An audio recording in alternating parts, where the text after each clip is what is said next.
monkeys.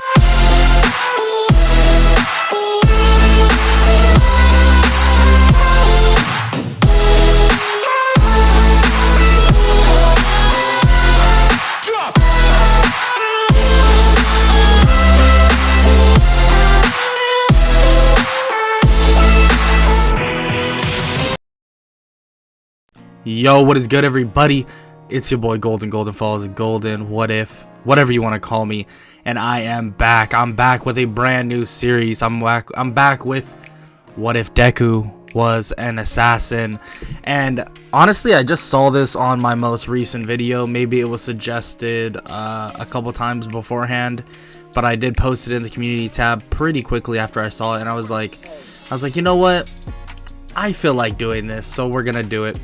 So I'm here with part 1 of What If Deku was an assassin. First off, before I say anything else, shout out to my boy Saint for the background music again. Check down in the description below for all his links. You click on that link, I'll have labeled as Saint, and you click on it, you can see all the links, YouTube, Spotify, stuff like that. Check that out. Also, one more thing, merch is currently out. You can go to the shop on my YouTube channel, or I'll have a link in the description that you can click on it and check out the merch. Check it out. If you want some, buy some. If you don't, that's fine too. And yeah, if y'all enjoy this this part, make sure to leave a like and subscribe. And yeah, that's about it. And I hope all y'all enjoy this What If. Let's just get right into it. Let's get it. In a world where quirks, other known as superpowers, were prevalent in a society, where heroes versus villains was everything to this society. Anything that would go on would run straight through what is known as a quirk. Every kid would grow up wanting to be a hero, being like their current number one. But for this generation that we're talking about, everyone wanted to be like All Might, the number one hero, the symbol of peace. But this isn't the story of someone that was going along that path. This is a story of Izuku Midoriya. Izuku Midoriya, who was part of a brotherhood, part of something very few people knew to be real. A group of assassins that many believed to be extinct, to be a legend, to be a myth. Izuku Midoriya was born into what they know as the Creed. He was a child of Inko Midoriya, who was also part of this said Creed, and the first child of the Creed to show signs of the legendary quirk that would change this assassin's creed forever. At a young age, Izuku began getting trained and pushed farther beyond any other child that has ever been trained, pushed beyond his limits, and he was only from 4 to 8 years old during that time. But finally, when he turned 8 years old, Inko and Izuku disguised themselves as regular people and went out, basically to go to a doctor and get his quirk confirmed. Oh, hello you two. Let's see. Hermanson. Hello Miss Hermanson and little Hermanson. They basically say that it's a nice to meet him as well, and the doctor tells them that he will take Izuku back and run some tests, and they will be back basically in a jiffy. He does just that and checks what his quirk is, and then comes out with the child. It seems your quirk is deemed as Shadow. Not sure exactly what that entails, but if I was to be guessing or make a hypothesis out of it, it would probably have something to do with camouflage in the shadows, or maybe controlling shadows. You would have to see as you grow up and train. I assume you want to be a hero, young man. Izuku obviously nods and says yeah, that he wants to be a hero, and Inko says that she's happy to hear that as well. And what the doctor doesn't know is that he just confirmed that the quirk was exactly what they believed it to be, and that their assumptions were just confirmed.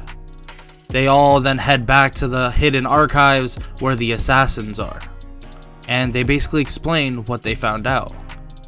Yes, it seems that Izuku does have the quirk that you guys expected. Interesting. Now that we have this confirmed, your son must begin his training with the ancestors. Inko nods and Izuku asks what he means, and the head assassin explains it to him in detail. You are the chosen one. You're gonna be put under a deep sleep from about 5 to 7 years to train under the ancestors. We personally don't know which ancestor or ancestors that will show up, but that everything that happens in that astral plane will occur out in the real world. This will affect your body, so you will see major differences when you awaken. Or maybe not. Maybe you'll see the differences during your training as well. Izuku nods, and he lays down in a pit of sand that they tell him to. They tell him to close his eyes, and they slowly begin chanting. The chanting gets louder and louder and louder until Izuku wakes up in a fit of shock. He looks around and he doesn't know where he is. He looks like he's in a snowy area, some place that he's never seen before.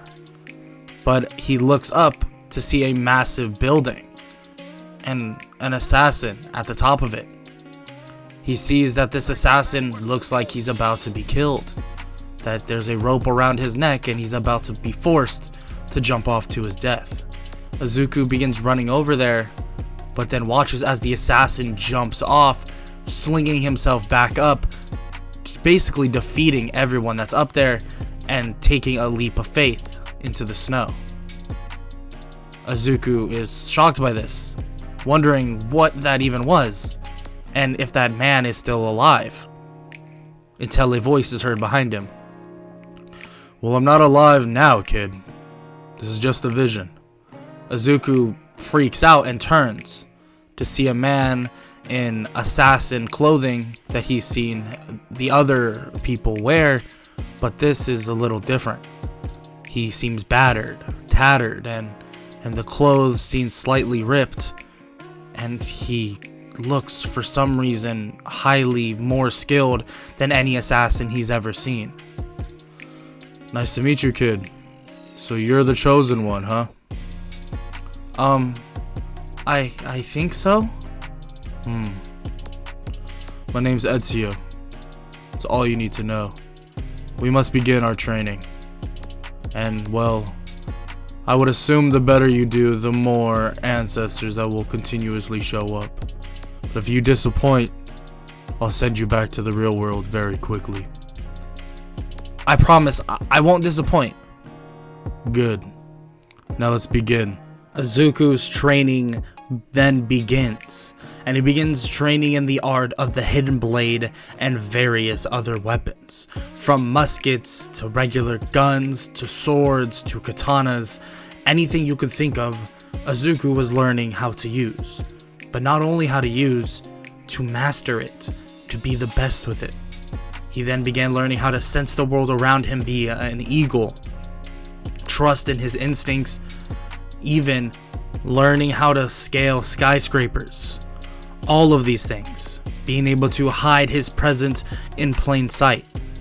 Everything he was learning was all of what Ezio, Altair, and various other legendary assassins. And well, he trained harder than he has ever trained in his life.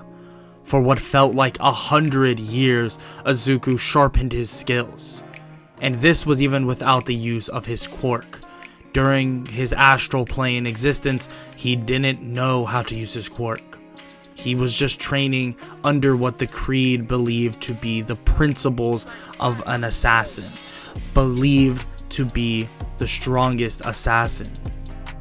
And well, Izuku became the combination of every legendary assassin that has ever walked the earth. But on top of this, when he came out of the astral plane, he would have control over his quirk, ideally. Because if you were the true chosen one, then that quirk would come to you very quickly after all this training was said and done. Ezio then approached him on his last day. You did good, kid. You did good. I would say I'm proud of you, but I'm practically a projection. But, at least I can say that you exceeded my expectations. I think it's time for you to head back to your mother and the rest of the Creed. Thank you for all your help. I won't disappoint you. Good. I don't expect you to disappoint. I'll be seeing you soon. Well, hopefully not too soon. Izuku then can feel the world around him shaking to its core as if there was a massive earthquake currently happening. But as it shook, he began realizing he was waking up. And he shot up out of this bed of sand immediately and gasped for air. Whoa. What just? His mother hugs him and the Creed all bow but next to him. Seems you did it, kid. We're all very proud of you. Your mother was extremely worried. I was out for what? 4? 5 years? 7. Like we said, 5 to 7 years you would train under them. It seems they wanted you for longer. But, because normally you would think it would be about 5 years. But I guess that's alright. You can stand up, kid. Izuku stands up and looks at his body, and it's shredded. He feels good. He feels as good as he was in the astral plane. He feels he can do everything he learned in an instant. He jumped at a wall and punched at it, and it shattered part of the wall. He can feel insane strength flowing through his body, and the entire Creed stands there in shock. Impressive. I guess you are ready. Now what about your quirk? Izuku then begins to focus. Shadow, huh? What does that mean exactly? He begins to imagine the shadows around him morphing. Imagine them turning into something. And when he does this, 2 other assassins that are fully just made of shadows appear next to him, with the exact same gear as himself. He looks at them, and they look at him, just the same. He commands them all to move forward, and they do. Interesting. I guess I am the chosen assassin. Everybody in the Creed then bowed down once again. We knew you were the chosen one. We could tell. But now it's time for you to fulfill your destiny and change this society. I see. And is there a blueprint for that? No. You must change this society on your own. Yeah, that's what I thought. Well then, I'll be seeing you all very soon, I guess. We'll stay in touch. If you need me, send an eagle. Izuku begins to walk out, but his mom asks where is he going. I think it's time for me to have my effect. Izuku walks out as his shadows disappear, and he begins basically scouring the cities, looking around for any villains or any incorrect people to defeat, until he finally comes across something that interests him. He looks at a giant school, and he looks over the top of it, seeing various other students his age.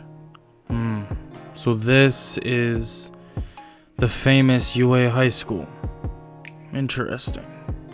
Why is there so many people in the front of it though? He continues to watch on as the press somehow enter. But what he does realize is that he senses something.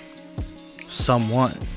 He hops up on top of basically this wall and looks on as this mysterious villain, it seems, creeps in and out of UA and leaves with something. What the hell is he doing? Let's go pay him a little visit.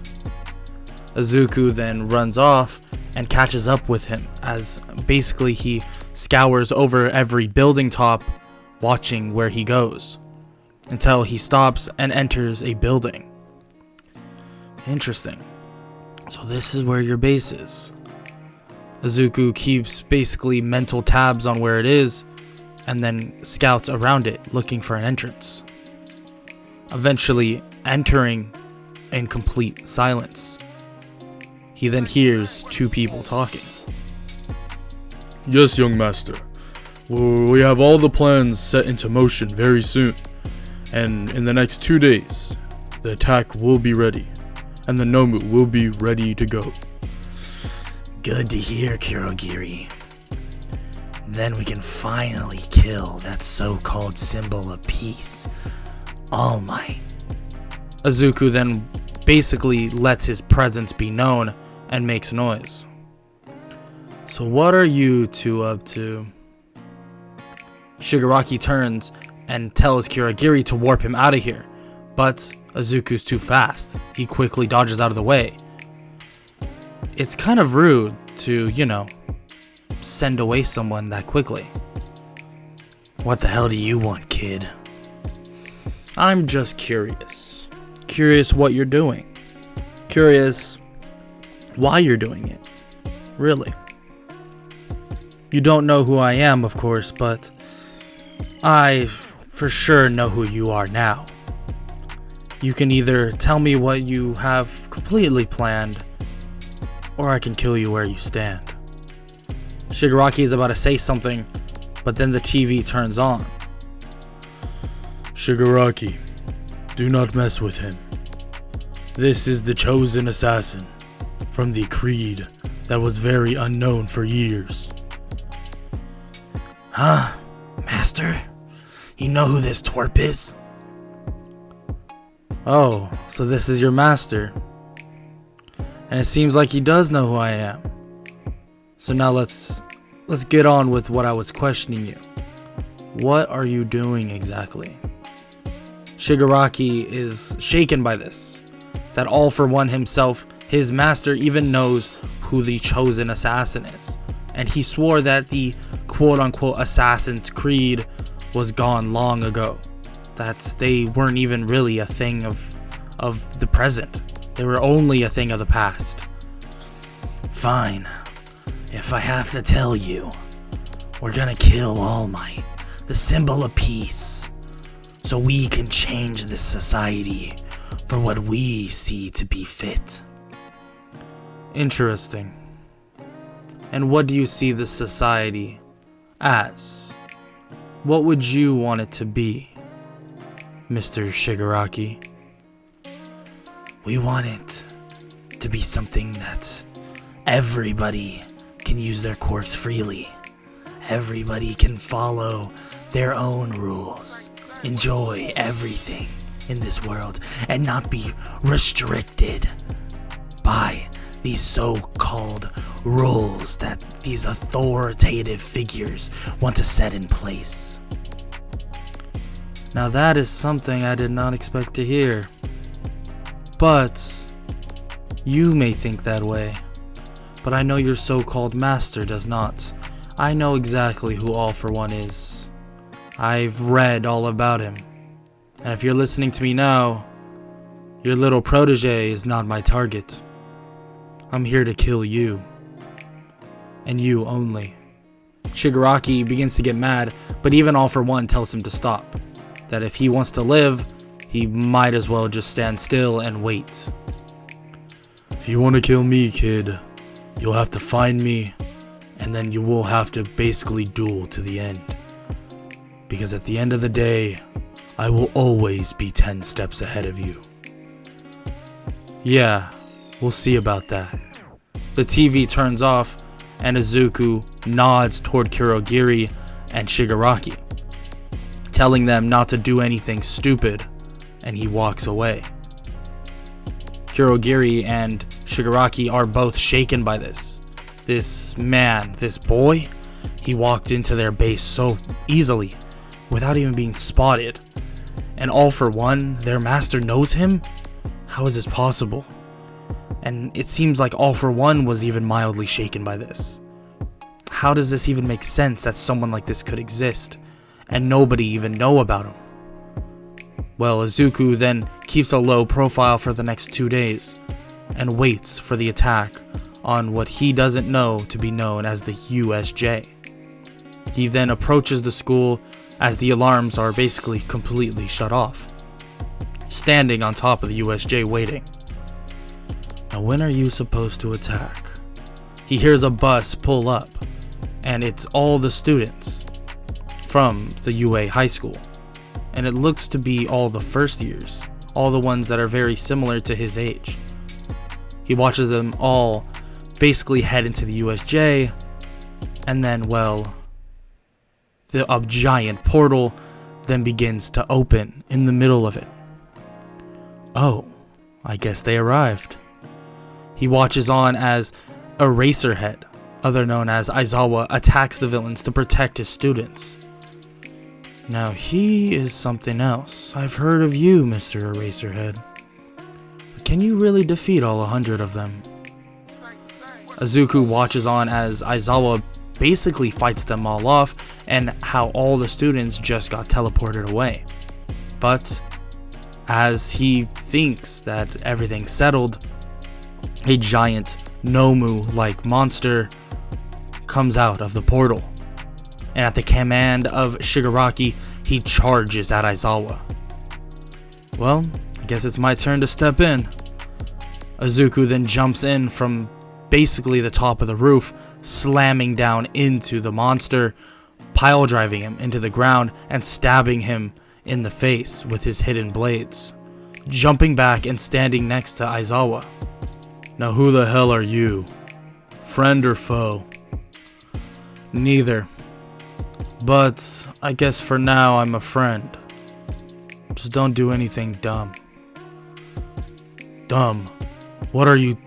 Aizawa then realizes, stopping his sentence completely. He looks at the outfit that Izuku is wearing. It's from the Creed. He knows all about this. He's read it throughout his time in school. He's heard about them, but why would he show up now? Why would they show up now? And if one's here, does that mean are more to follow? Don't worry, it's only me. How did you know I was thinking about that? I can just tell by your facial expression. It's only me here. But don't worry, everything's gonna be alright. Aizawa then tells him that he's a hero as well, that he knows everything will be alright because they are protecting their students. You were outclassed in this match, Aizawa. Outclassed in all of this, Eraserhead. You tried your best, but let me handle the rest. Tons of shadow assassins begin surrounding the Nomu and Shigaraki himself. I'll handle the Hand Freak. I'm here to make sure All Might, the symbol of peace, doesn't die today. And that is a wrap for part 1 of What If Deku Was an Assassin. If you enjoyed, make sure to leave a like, sub, comment down below any future suggestions for this what if or any what ifs in the future. And if you enjoyed, like I said, make sure to smash that like button. Shows that y'all are enjoying this series. And yeah, that's about it. And have an amazing day. Later.